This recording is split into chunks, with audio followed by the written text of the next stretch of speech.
siya nalakaw.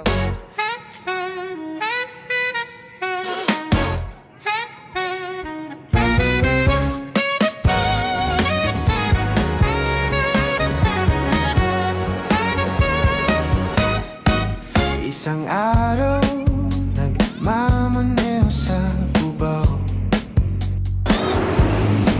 Aking nakita, babaeng saksakan ng ganda.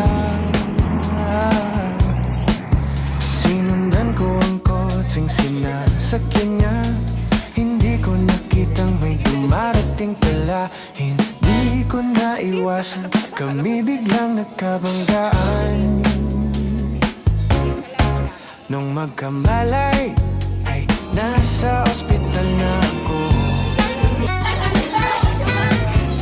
Nasikaso, doktora na pili ng nanay ko. Biglang bigla nila para kong nakita ng angel sa ganda. Kahit nagde-delirio, itong nasabi ko sa kanya.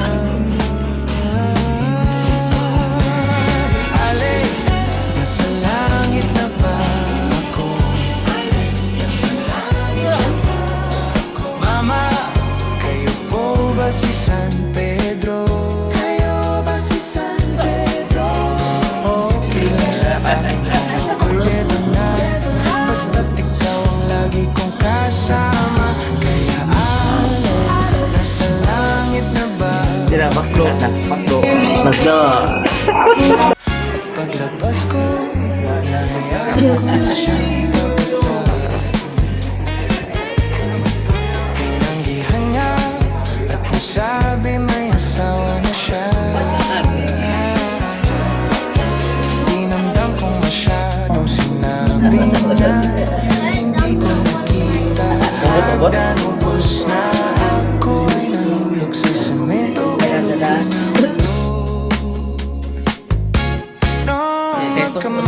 Salamat, senyor. Salamat, senyor. Smile, smile. Inasikaso ng doktor na pili ng utol ko. Biglang-bigla na lang ang bagong nurse nandyan na. Tinanong ko muna siya kung may asawa na siya. Ang sabi niya wala, ang puso ko'y biglang natuwa. At nasabi kong ale, nasa langit na ba ako? Ale, nasa langit na ba ako? Mama, kayo po ba si San Pedro?